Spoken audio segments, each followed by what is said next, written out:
And spawning in the top left-hand corner of Persephone, we have the South Korean Protoss player. We have the red Protoss. Representing Protoss Pro, it is Classic.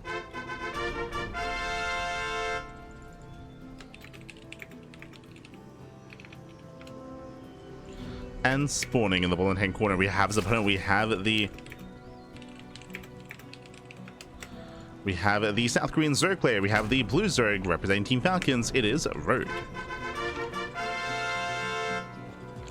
We go, and if you're in the chat, you know what time it is. It is Gamba time. Predictions are open.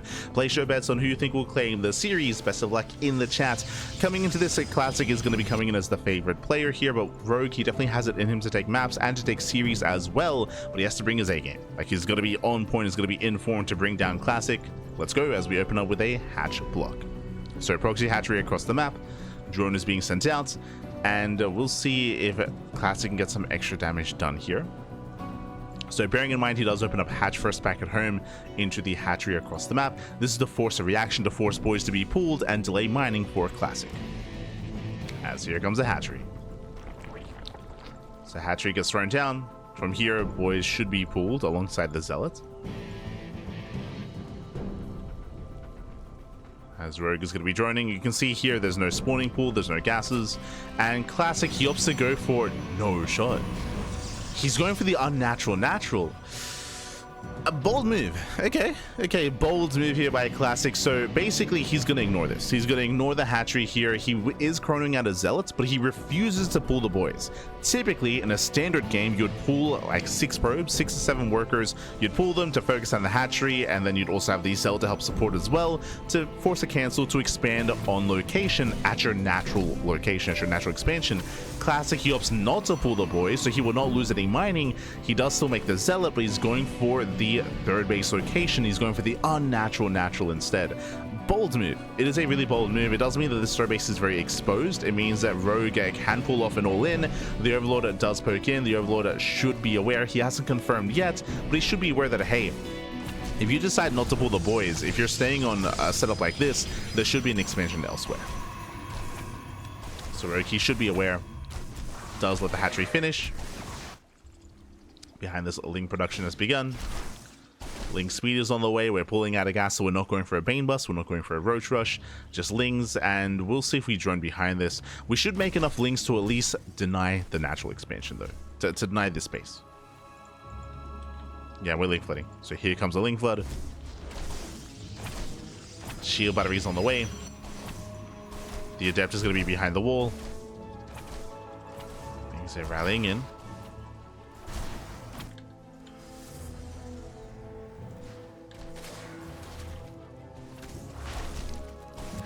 They're rallying into the main base. So far, Classic, he defends well. Hasn't lost a probe yet. He hasn't lost a probe yet. And Lings, they will hit the shield battery. And the Ling Flood continues. Like, Rogue, he's all in. Rogue, at this point, he's all in. Hatchery goes down. Nice round on the Zealot. Very nice round. No shield battery here at the natural, and the pylon is exposed. Now, this pylon should survive, but without a shield battery here to defend, Rogue, he can break this. He can break this. Adept's out in the open. Ooh, nice shade. Nice control. Adept does wall off. It does wall with the Adept. 3 walls behind it. Adept say Kai back, but there's no shield battery here at the natural. And again, there's no shield battery at the, at either base, I should say. At the third or the natural location.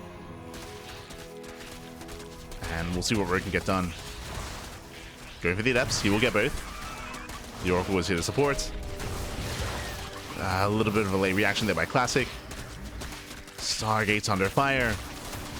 And the shield battery. Can we save the Stargate? We can. Ooh, that was a big investment for Rogue. How many Lings have gone down so far? 30. Oof. 30 Zerglings have gone down. So far, hasn't been worth it, but the Oracle's out of energy. Remember, energy overcharge was nerfed, so the Oracle has been nerfed. But the second. Never mind. Second Oracle has arrived. Shield battery goes down, but the Lings are dealt with. At least for the time being. Once again, though, we're running out of energy. Yeah, Classic is running out. Yeah, he's now dry with the Oracles. More Lings are flooding. There's another Oracle on the way, but it's still not out yet. There's the energy overcharge. Okay. Oof. Losing probes. Losing 3 workers. Rogue, he has not made a drone since the beginning of the game. He's still on 22. Still 22 workers. Now we have a third Oracle. And Classic has to hold on to that energy, so sorry, to the pulsar beam. Has to hold on to it. Doesn't want to waste it.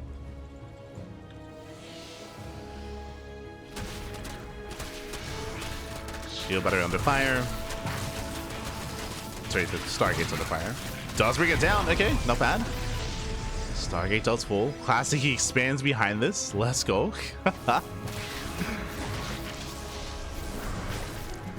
And Classic takes the lead. At this point, I mean, Rogue, he had to kill the third, and he fails to. He fails to kill the third base. It was a very tense defense, and there was a moment where I felt like Rogue was almost going to break through, but the NG overcharge kicked in. Another Oracle arrived as well. With triple Oracle, Classic, he defends. The Lings are keeping him busy at least. And Rogue is behind. Rogue has a lot of droning to do. He's been stuck on a very low drone count, and he invested into how many Lings have gone down so far? 84. Oof. 84 Zerglings. For how many probes? 6. For 6 probes, 2 shield batteries, a Stargate, 4 Adepts. Like, it just has not been worth it for Rogue. Spores finishing up, which means one of the Oracles does not go down. Gets very low, though. Speaking of. Yeah, the Oracle overextends. I should say Classic overextends. Oracle goes down for 5 drones. Not quite worth it there for Classic. I say not quite worth it. At the same time, Rogue is struggling economically. So any worker killed means actually that much more in this game state. Because Rogue is just so starved for cash. So strapped for cash. And we're going for a Glaive to follow up. I really like this. I think this is really smart. And Classic knows that Rogue is in a desperate position. He knows that Rogue is broke. He knows that Rogue is very low tech. As you can see, no lair. No lair, only 1 gas guy. So what does that mean? It means that there's no gas intensive units. There's no roaches, there's no banelings. Roach Warren just now begins, but Mass Adept can and should overwhelm Rogue. I'll be shocked if Rogue can survive this, as Rogue has a lot of recovering to do, and he needs time.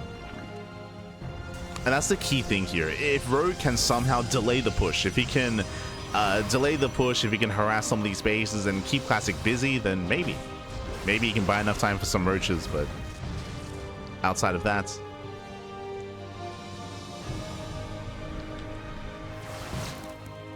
oh, yeah, Lings are being zoned away.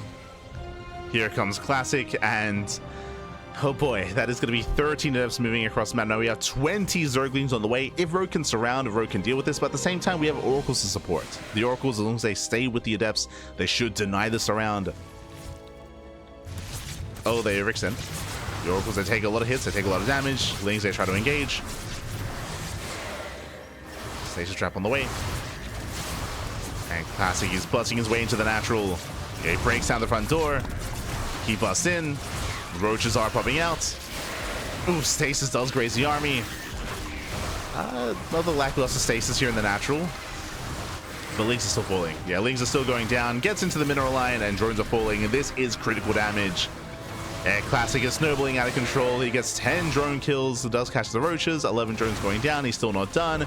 Can shade into the natural. Still has the Oracles as well. And Classic, he got away with it. Classic, he got away with the unnatural. Natural was a bold move. And again, I feel like the third base should have gone down, but Classic, he defended very well. Oof. 10, we're getting up to 20 drones. Ah, no. 20 drones going down. And we're still not done, Pappy. We have another wave of Eps coming. Oh, no.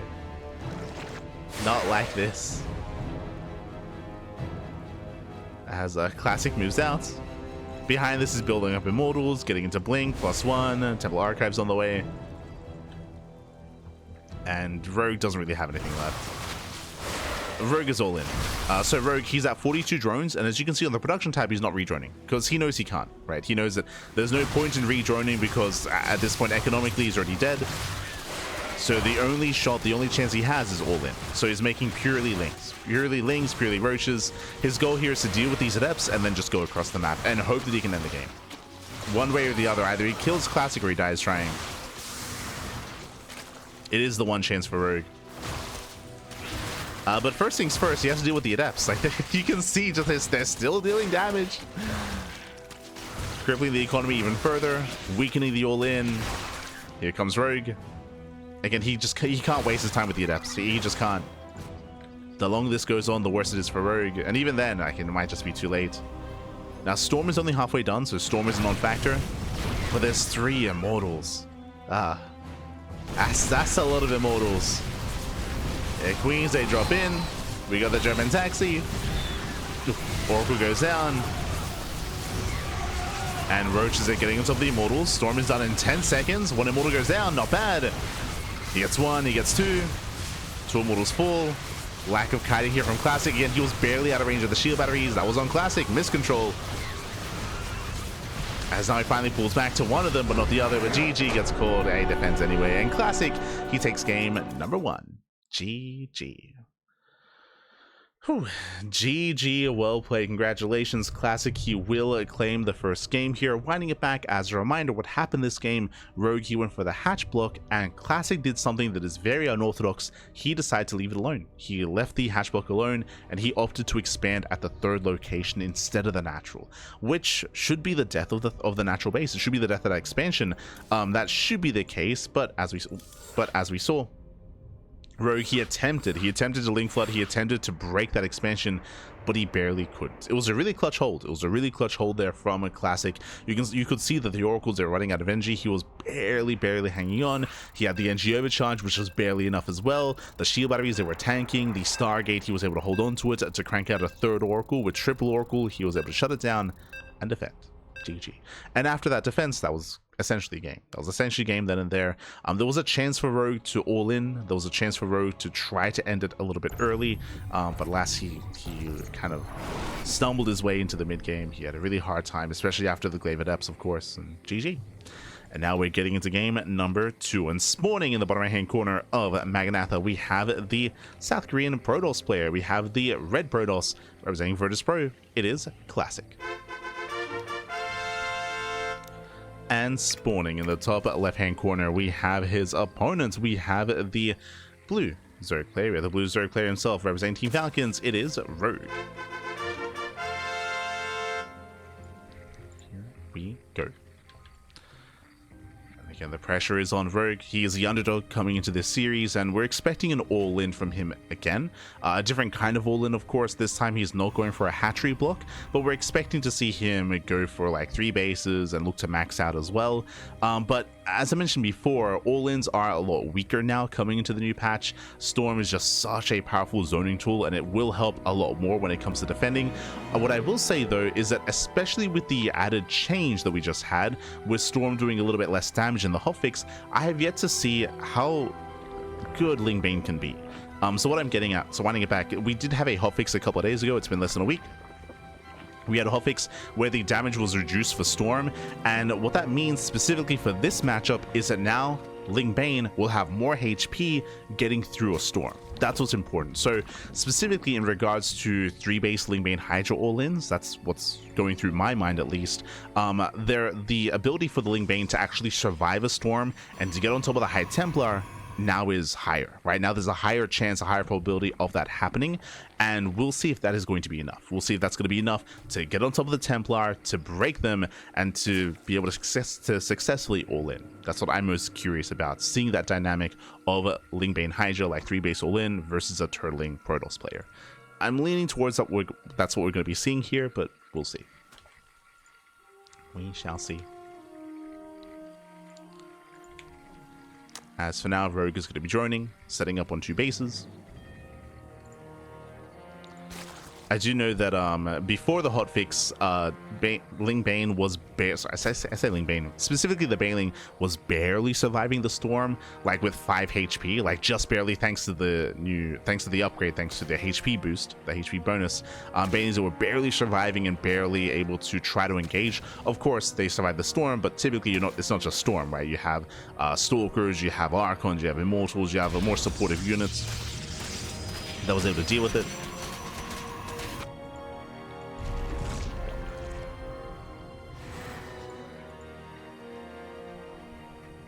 But we'll see how that looks in the hotfix, just because I haven't seen that dynamic since the hotfix.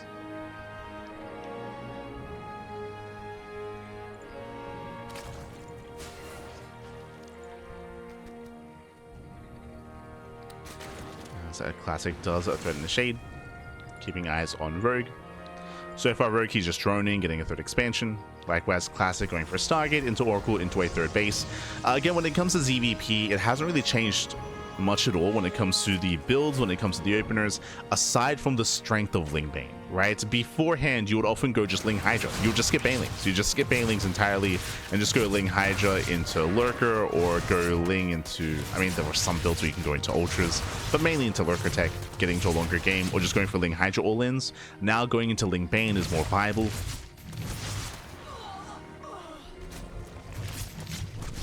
As this is getting out of hand already. 5 drones, 7. Oh boy, 7 drones go down for what? For 2 adepts. That is a very strong start for Classic. And Rogue, he stumbles his way into the early mid game here. 7 drones going down. Lings, they poke in across the map. They don't get much done. And Classic starts off with the lead. Behind this, we do have our Forge, Twilight Council, relatively standard follow-up here into +1 and Blink. Rogue is going for the early Evo Chamber. This should be for +1 melee in towards Ling Bane, I would assume. Before this patch, I would assume Ling Hydra, but as I mentioned, Banelings are now more effective. Do you see that? Is that a bug? That is. That doesn't. What? what just happened? Okay. Did Classic? Oh wait, no, it's queued up. Okay. I was a little bit confused. I was like, what? I was like, what am I looking at? It was a queued up stasis trap. Okay. I was very perplexed. The Oracle is going to be zoned away, and so far it's going to be another 5 drone kills. Did one of the Oracles go down? Yeah, the Oracle did go down in the main. Oh. This Classic is going to be zoned away. And here, Classic Hero extends a little bit, but he does get another 5 drone kills. In total, it's going to be 12 drones, 7 Lings for 3 Adepts and 1 Oracle. Losing that Oracle in the main base was brutal. That's one of the downsides of queuing up something like a Stasis Trap, is that the Oracle, because it's queued up, will go in and you have to be attentive to pull it back.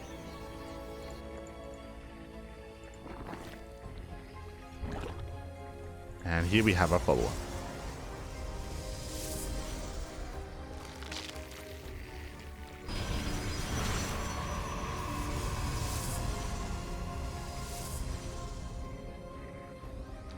So Classic still in a superior position, and I was curious, okay, Rogue, he is getting a 4th base, and with the Infestation bit on the way, this tells us that he's droning. So he's not going for a 3 base all-in. So no 3 base all-in, he's droning up towards a 4 base economy. He's taking up in towards Hive Tech, which means we're leaning towards Lurkers. We're leaning towards Lurker Tech here from the side of Rogue. Hydra upgrades are on the way.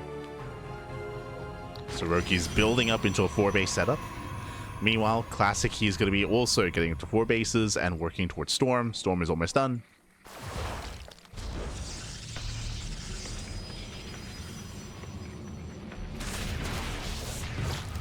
And we'll see what Rogue can get done with this power spike. So there's going to be a big power spike when the Lurker Den finishes and when the Lurker upgrades kick in. That's going to be a big moment here for Rogue, as he should get up to a proper 4 base setup here, up to 80+ workers. Meanwhile, Classic back at home, he's building up those Storms. And it's going to be on Classic to refine his army to set up. Now, what I will say is that this is a pretty accessible map here for Rogue. Welcome to Maganatha. Maganatha is a very large map, but also the bases are spread out. So there are very wide entrances into the bases as well. This is not like Tokamak, right? If we were loading into Tokamak, I would heavily favor Classic. I would even want Classic to just throw down a Stargate, like a Stargate, a Fleet Beacon, and get ready for Sky Toss. He could totally pull that off. But here on Maganatha, the bases are a little more accessible, and that means that Classic has to respect this that much more. I say that, there it is, Fleet Beacon and Stargate. This is a little bit risky. As I just mentioned, I would 100% champion this on some of the more defensive maps out there. On a map like Maganatha, it's going to be a little bit more difficult, but maybe I'm not respecting Storm enough. Maybe Storm is good enough where, like, nah, you can just go straight for Sky Toss from here, and you can just defend. We'll see. We'll see if Classic can make it. We'll see if Classic can get away with rushing into Skytoss. We'll see if the lurkers can actually be made use of. As I mentioned, there's going to be a big power spike here where Rogue has lurkers and Classic doesn't have Skytoss. There's going to be a window, I should say, a window of opportunity for Rogue. Lurkers are morphing in, lurker upgrades are on the way, and Rogue, he should soon be pushing. Now, once again, one of the big advantages of Maganatha is this area here. You could push into the bases, and you can see a wall of side defense, cannons and shield batteries, but the other avenue of attack is here in between the bases, which is why we have a field of stasis traps. So this would be the other angle of attack. Classic is fully secure here at the 3rd base, at the 4th base. Yeah, Classic, he's ready. Yeah, he's ready. Stasis goes up, does catch the lurkers. Carrier production has begun. I'm not too fond of going carrier first. Personally, I prefer going into Tempest. Ooh, one lurker goes down instantly. He gets 1, he gets 2. Yeah, 2 lurkers go down. Brutal storms as well. Lings, they try to engage. And Rogue, I feel like he has to get out of here. He just doesn't have any support for the lurkers. No Observer. Yeah, no Observer. Free damage. Losing 1. Losing, up to 2 Eye Templar. There's Revelation. And we're running out of storms. We have, what, 2 storms left? Oh, Jesus, a brutal storm of the lurkers. You can't just stand on the storms anymore, Pat. They last a long time. Oof. Yeah, so many lurkers are going down. And remember, as lurkers are falling, we're building up the Skytoss. Tempests are amassing. If you remember, I was a little bit concerned about the carrier. It looks like Classic was as well. He canceled the carriers going into Tempest. This is a superior setup here. Just building up Tempests. Forget about the carriers. Oh, Classic overextends. Leads out a couple of Zealots. Tempest and that revealed. And Rogue, he has to end it. He has to go in. He can't back up. He's down to 3 lurkers. Ooh. Brutal Storm. Yeah, Brutal Storm, lurker goes down. We got 1 lurker with the main army. Lings, they're getting on top of the High Templar. Templar goes down, no more storms. Okay, no more storms, no more storms. And we spoke about this specific angle of attack here. We ignore the 4th base, we ignore the 3rd base, and we go straight down middle. We go straight down mid instead. Rogue, he makes his way through, getting on top of the 3rd. And again, this is more unique to Maganatha. The central area. Tempest will clean this up though, and Rogue, he broke through the main army, he reset the High Templar, but he hasn't gotten any economic damage yet. I mean, he's denying mining, sure. He's denying mining.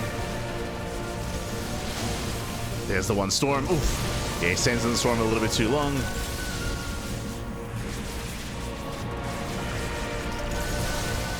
Hydra's just trying to get under those Tempests. Hydra's are trying to get in. Mothership, oh jeez, the Mothership has arrived, and Rogue, Classic holds. Classic holds, he will shut this down. He's lacking detection. That's the one thing here. No detection. Which means Cloak isn't really going to be made use of. Instead, coming in from behind and catching up the Hydras. At the same time, lurkers, they get into the mineral line.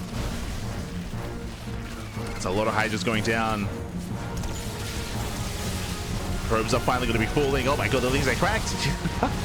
18 probes.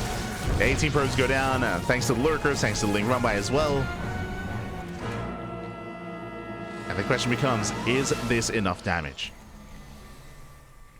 Now, if it wasn't for the economic damage, I would say that Classic would be in a better position, but that was 26 probes going down. That was a lot of workers falling. And Rogue back at home, he's rebuilding. He's rebuilding this time with Corruptors. So building up his Lurker Corruptor army. And again, he was able to make use of, again, the center area, center attack path. Now, what's scary is that Classic didn't lose a single... Oh, sorry, he lost 1 Tempest. He lost one Tempest in the defense. But he is perfecting his army. Oh, he's out of position. This time, no cannons. Yeah, no cannons to defend. The Lings, they get in. This space is being abused. He needs to rebuild that type defense. He needs those cannons, needs those shield batteries. If he wants to move out, I should say. And here they come. Gets a lurker.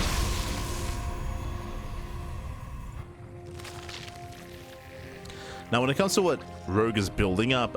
He's still lacking upgrades. I mean, because he was essentially committed, he was all in with his 4 bases, so his upgrades have fallen by the wayside. He's got +1 air attack finishing up, he's got +1 range, he's got +2 melee. He does not have Adrenal, but he has the quantity at least. He's got 3 Vipers and 20 Corruptors. He has plenty of anti-air. And Classic is lacking that supportive army on the ground. He needs more Archons. Again, when it comes to late game Protoss compositions, it isn't just about Skytoss, it's about that supportive army with Archons and High Templar. It is crucial that they're there to be able to zone away the Corruptors. Remember, Corruptors, they didn't shoot down, and they're prone to clumping. So ideally, you want to bait the army in, you want to kite the Corruptors over the Archons, you want to make use of those Storms to zone away the Corruptors as well. Nidus into the main. Classic out of position. Does he notice? Ooh, no reaction. Yeah, there we go. Does warp in. Main army here towards the 3rd. Hydra's getting caught out. Getting on top of the Lurkers. Decent Storms. Corruptors are going for the dive. Here they go for the dive. There are, what, 3 Archons available. And Corruptors are going down. They do take down some of the Tempest, though. When I say some, almost all. 2 Tempest survive. Corruptors, they do fall. At the same time, Nidus was dealt with. No detection. Wow, once again, no detection for Classic. He can't see, papi. The Lurkers are left alone. Yeah, Lurkers are moving in. We need detection, papi. They're trying to avoid those Lurkers. They're coming in with the surround. Yeah, Hydras are coming from behind. They get a surround of the army. And Classic, he'll lose everything. Classic, he should lose everything here. Just too many angles of attack. Carriers are going down. Tempests are going down as well. And with that, Rogue, he will clean up the army. GG gets called, and Rogue, he will take the game here on Magnatha. Tie things up 1-1. GG. Whew. GG, well played. Rogue does tie things up. Again, winding it back here, it all came down to that initial defense. If you recall, I did mention that I felt like Classic was a little bit greedy, taking up as quickly as he was into Skytoss. If you recall, I was bringing up the fact that, like, oh, you know, on Tokamak, on some of these more defensive maps, you can do this, you can pull this off, but it is more risky to do this on Magnatha, specifically because of how open it is in comparison, specifically because that center area, that center pathway in between the natural, the 3rd, and the 4th, which is exactly what Rogue made use of. He was able to, he couldn't break any of the main bases, but he was able to sip in between them, and despite that, it was still very close, still very, very close, until Rogue did what? Until he killed 26 probes. Remember, 26 workers went down. That was when he peeled off 2 lurkers into the natural, and when he got Lings into the 3rd base as well. He killed 26 workers, he crippled Classic's economy, and Classic couldn't quite build up, and he couldn't quite be active on the map, allowed Rogue to max out himself, and to keep that pressure on. GG. GG, well played. Whew, so again, a really risky kind of play there from Classic. He didn't get away with it, but now, speak of the devil, now we're loading into Tokamak, a much more defensive map of the map pool. Let's go. And spawning in the top right hand corner of Tokamak, we have the South Korean Protoss player. We have the red Protoss representing Virtus Pro. It is Classic. And spawning in the bottom left-hand corner, we have his opponents. We have the blue Zerg player, the South Korean Zerg representing Team Falcons. It is Rogue. Here we go. Here we go as we're getting into the ace match here, and welcome to Tokamak. And at a glance, Tokamak might seem a little bit similar to Magnatha. It is a large map in the map pool, that is true, but has some very distinct differences here. We have our standard 2nd, 3rd, and 4th base setup. We have our 4 bases, but when it comes to that avenue in between the bases here, it is very different, as we have rocks. We have these rocks here that do completely wall off this location, which means how many angles of attack do you have to defend on 4 bases? Only 2. Only 2. 1 entrance here into the triangular 3rd, and 1 entrance into the linear 3rd base. Whereas on the previous map on Magnatha, the triangular 3rd had 2 entrances, if you recall, and the center area was also open up as well. Was more open, was more exposed. it isn't just that there are rocks here, it's also high ground. So rocks plus high ground plus more high ground further on as well. So there's multiple layers of elevation, which means that this entire area is much more defendable.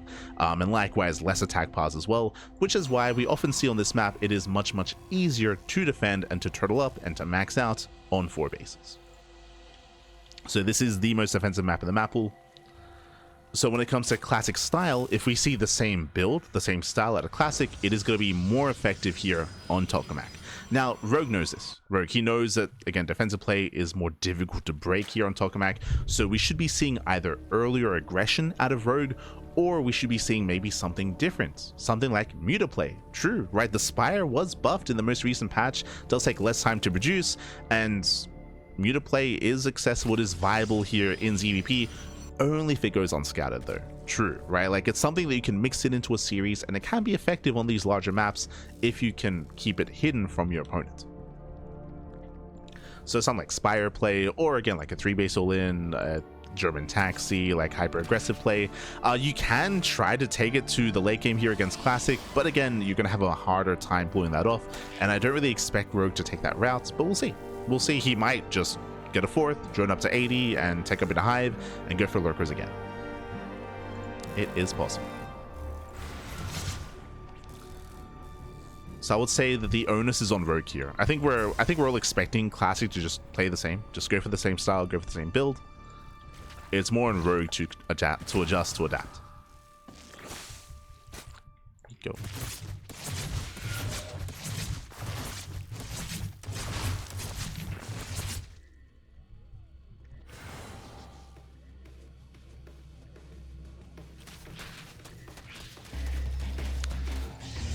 Players are settling in.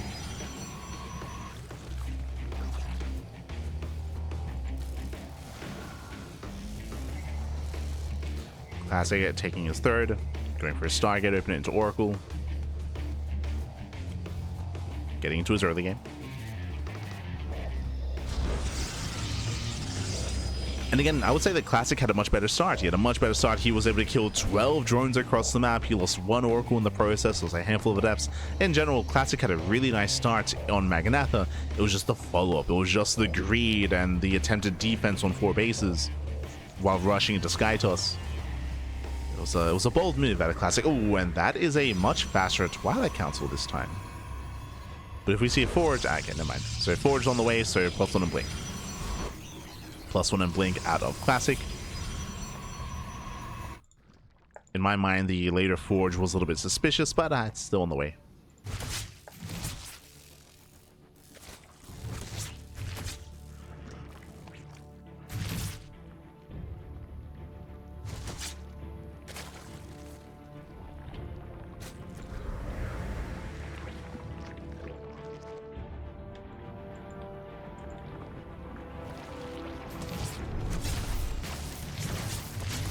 The Oracles they poke in. A bit of an overextension here. 5 drones go down. One of the Oracles is very low. You're taking a lot of hull damage, and ooh, does go down. But a miscontrol there from Classic. He did veer too far here to the Queens. Too far to the right. And Rogue is going for a much faster lair. Okay, so a couple of things here. What did we see last game? Last game we saw past Evo Chamber into +1 melee. This time, what do we have? We have the Evo Chamber, that is true. We have the Roach Warren, but we're going into the faster lair, and we are delaying any kind of upgrade on the Evo Chamber. Show us what you got. Gases are being taken. Are we going for the Spire? I mean, hey, we brought up Mutaplay at the beginning of this game for a reason. +1 melee. Taking all 6 gases. Show us the Spire. Show us what you got. I mean, technically it could be a Hydroden, true. The Hydras, and there it is. It's going to be a Baneliness and a Hydroden. Looks like there was a bit of a cancellation here, but we are committing into a faster Hydroden. Okay. Now, last game, there was no Baneliness. There was no Baneliness, if you recall. It was purely Ling into Hydra into Lurker tech. The fact that we're getting a Baneliness in a second Evo Chamber, it means that we're going to be delaying the Infestation bit this time. We're delaying the Infestation bit. We're going to be delaying Lurkers in favor of a more committed mid-game army, in favor of Banelings. So we might just go for a Ling Bane Hydra all in. We'll see. We'll keep an eye on the saturation.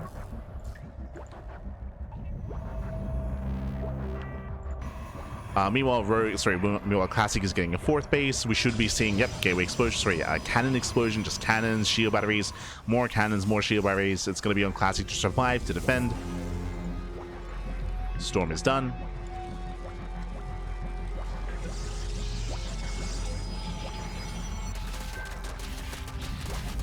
And we'll see when Rogue does decide to cut workers.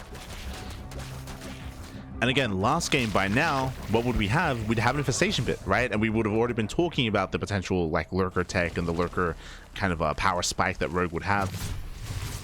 That's what we were discussing. Here instead, Rogue will cut workers at 75 at under 4 base saturation, and he is maxing out on Ling Bane Hydra.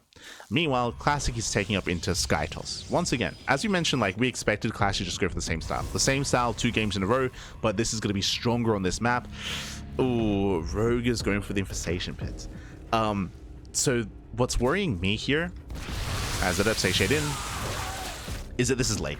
It's a late pick compared to last game. Why is that? Well, we did mention because of the investment into the second Eva chamber, into the Banelin nest as well, into this mid-game army, into Ling Bane Hydra. Now, if we don't make use of this army, then again, Rogue, he's just going to be one step behind in terms of his economy, in terms of his tech. Because this was a big investment. This could have been earlier drones. This could have been earlier drones, earlier infestation, earlier lurker den. And we got to make use of this army. We're going in. And Rogue keeps pushing. Ling Bane towards the right, knocking down the rooks. There's a first storm, zoning away. Break down those rooks. Behind this spire is a very fast spire.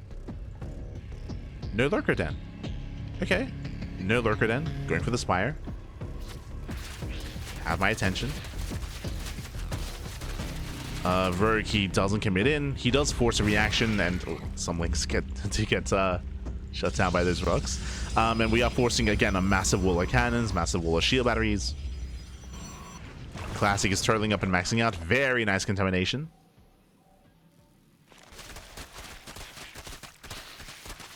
And we're opening carrier this time, which should be fine against Ling Bane Hydra. Again, Tempest is superior against lurker-based armies, but again, there's no lurker den. There's no lurker den. Hive is finishing up. Spire is finishing up as well. No lurkers.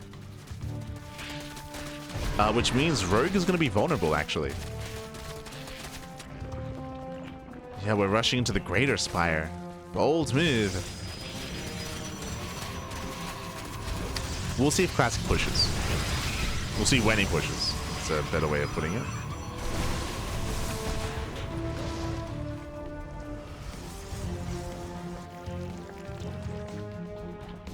As Rogue's angle is to rush into Broodlords instead. Very different approach.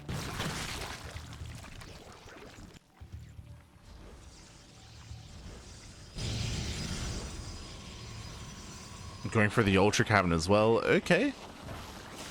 Taking up into Ultras. We have a Bane drop here on the right-hand side. We'll see how quickly Classic does react. Rogue, he distracts on the left-hand side as well. Going for the expansion. There you go, the Banelings. Classic does pull away. He pulls away in time. Drop towards the natural. Oh no! Oh my god. Yeah, it did pull away in a bit of an awkward manner. But it will only lose 3 probes. Only 3 probes go down. In the end, Classic he defends. Ling Bane moving in. Classic is out of position. He rotated over towards his 4th base, and he will lose the center expansion. Center base goes down. Now, Classic, he hasn't scattered across the map, but he's already going for 2 more robos. Triple robo massive mortar production. Very good read here from Classic. He's assuming that Ultras are on the way, and they are. But he is unaware about the Broodlords. That is where Tempest would be, they would fare better here against Broodlords. Better than the carriers, I mean.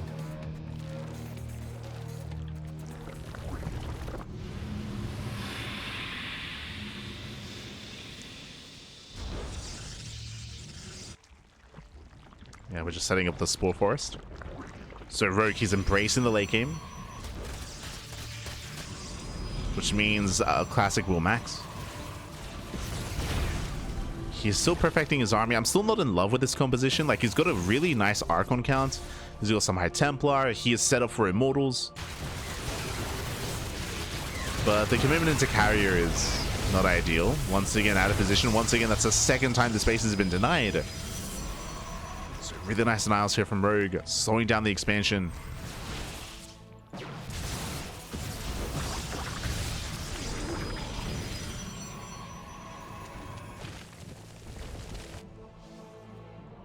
Rogue going for another run by.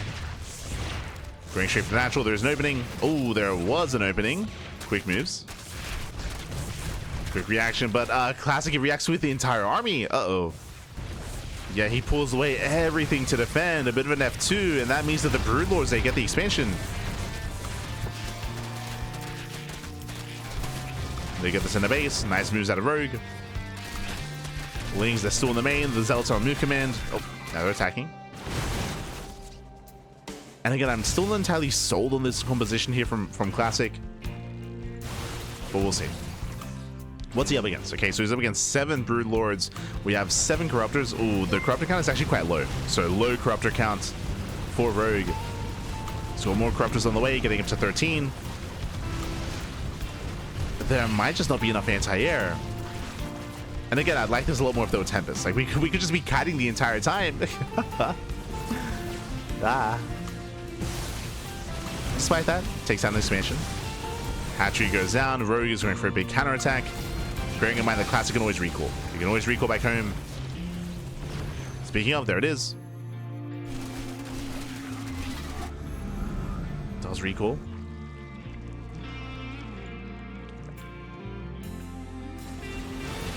Tempest getting, sorry, Carrier's getting caught out. They're losing 1, losing 2. Nice pickups. Gets 2 Carriers. You have a 3rd Stargate on the way.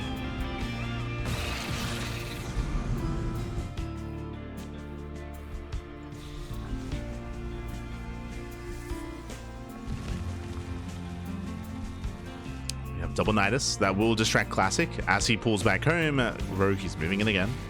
Now, Rogue's win condition is deny the 5th. If you recall, we have denied this 5th base, what, 4 times at this point? Just 4 times the base has gone down. Classic has failed to defend. Now he's expanding on the right-hand side. Still no saturation, but he needs an expansion. He needs a 5th.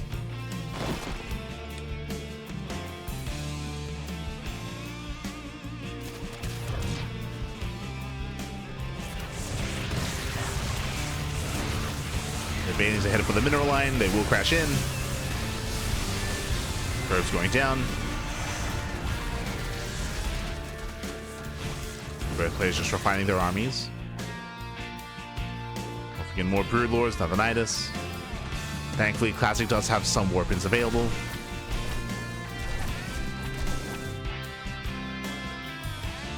Now, enough time has passed where recall should soon be available here for the bases. Not yet.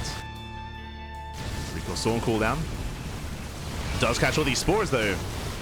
That's a lot of spores going down. Cleric is activated, saves the High Templar.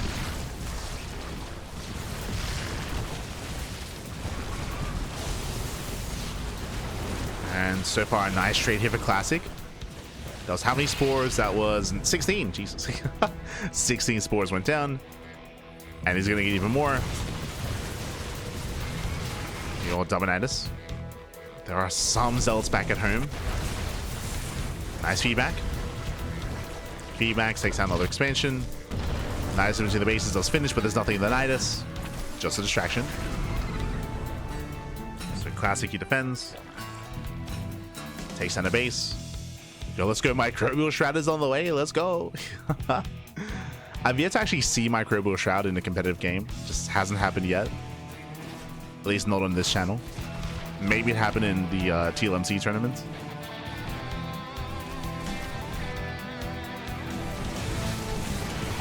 Oh, as more spores going to be going down. That is brutal. Rogue losing another spore forest. Nidus does finish in the main. But once again, there's nothing in the Nidus Worm. Another expansion going down. And Rogue, he just can't engage. He just cannot engage this army. Like, bases are falling left and right. It's one of those things where if you have a higher Tempest count, you can actually engage with the Broodlords and like pick away at the army over time. Instead with a carrier army like this, you can kind of like brute force your way forward and knock down bases. You can just bully your way in, knock down an expansion, rotate.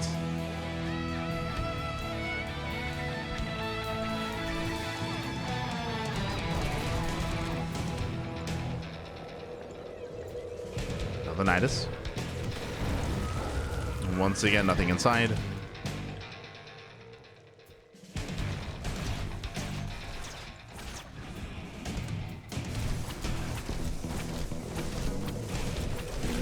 Bases have been falling, drones have been going down as well.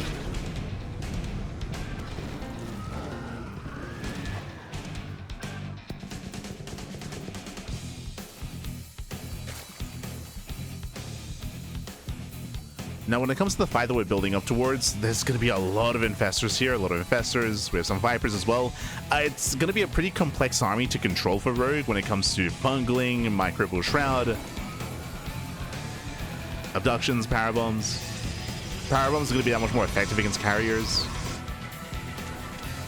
in certain instances. Specifically effective against interceptors. Otherwise, you can just try to pick away at the army. Classic getting a 6th expansion. Big moment here for Classic. Again, Classic, he fought so hard for a 5th, finally got up and running.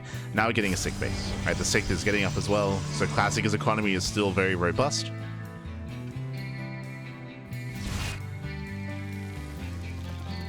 Rogue, he's waiting for his moment. Now, ideally, he wants to fight on his terms, but he's lost that opportunity. I was going to get into it, but we kind of had to gloss over it a little bit as we do have a Bailey run by towards the 5th. There's a recall.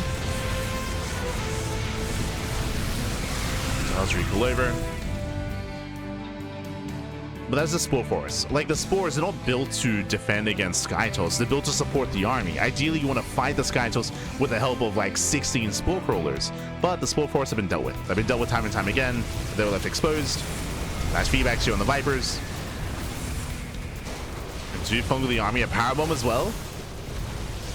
Oh, as we're standing in the storms, the Broodlord's taking a lot of hits, taking a lot of damage. Here come the Corruptors. Yeah, Archon's out of position. And the Skytoss is going down. The Skytoss is going down. The Archons, they just cannot engage. Yeah, they're a little bit too far back. Nice storms. The Corruptors are moving in. There's one Archon left. And that was a better fight for Rogue. Much better. And this is the downside of not having Tempest. Finally, we're 20 minutes in and we've begun Tempest production. Basically, without Tempest, you can't zone away the Broodlords. Because there's no answer to the Broodlords, they were able to zone away the Archons. And without Archons, the Corruptors had free reign on the Skytoss. Again, Classic was missing a key part to his army, which was the Tempest. Now we're finally getting into it. And there's a window in time where Rogue can abuse the army as there is still no Tempest.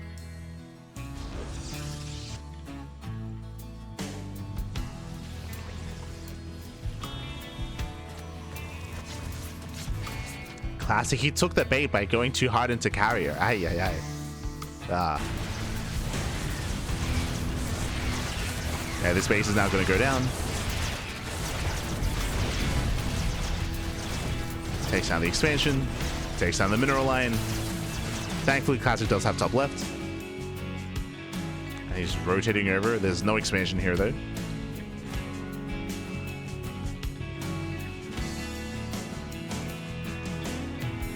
Classic was too carry heavy. Oh, you listened to the cast like 10 minutes ago.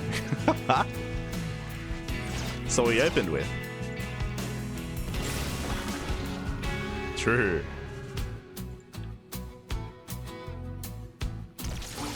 Oh. Congress collapsing the army. Does go for the Microbial Shroud. Ultras are moving in. Yeah, the Ultras are moving in, getting on top of the Archons. Broodlords, they just go to town. And Broodlords are going to play Templar. With that, Classic will lose all the Templar. Templar go down, Archons as well. And Classic will lose the entire army. And Rogue, he's doing it. He's breaking through. Takes out the Tempest, the Carriers. The Skytoss crumbles. And Rogue can just remax. Rogue can rebuild, remax, and it took just far too long for Classic to perfect the army. It took far too long. Let's go. Tries to save the mothership. And Rogue, he overwhelms. He overwhelms. He breaks the other expansion. This is the most important mining base for Classic. He will lose it. Again, there's no mining here at the 3rd. There's barely mining at the 4th.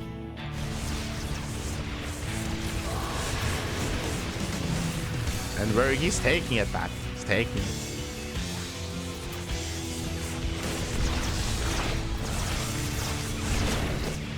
As from here, just came the production, going for the robos. As he's trying to remax with Ultra. Gets 1, gets 2. There's 1 robo left. So Classic can make 1 immortal at a time. And here come the Ultras. Do we have any infestors left over? I think 2. Yeah, only 2 infestors.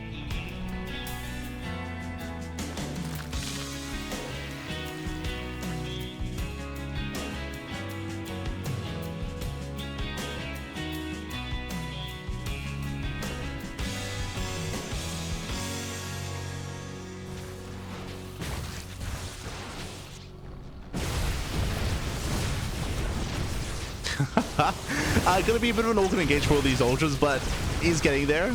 We attempt this around, we attempt the flank. Let's go. Ultras are moving in. There's a bit of a dance. GG gets called, and Rogue, he will take the series 2-1, advancing on to the next round. GG. GG, well played. Rogue, he will claim the series. He'll advance on into the next round. Again, Classic, he didn't have a bad game here. He was able to build up. He was able to max out. But as we did mention throughout the game, he did commit too heavily here into his carrier. We were discussing about how Tempest, their role is to zone away the Broodlords. And we saw that there was no answer to those Broodlords. They were able to bully the ground army and... honestly uncontested. There were some storms, there were some decent storms on the Broodlords, but outside of that there was no way to really handle said Broodlords, and Classic, he lost 2 armies as a result. We saw that he started making his first Tempest at 20 minutes. Took 20 minutes to start making a Tempest, and alas, by then it was too late. GG. GG, well played. Rogue, he will advance on, and let's catch up with the bracket. Let's figure out where we are and where we are headed.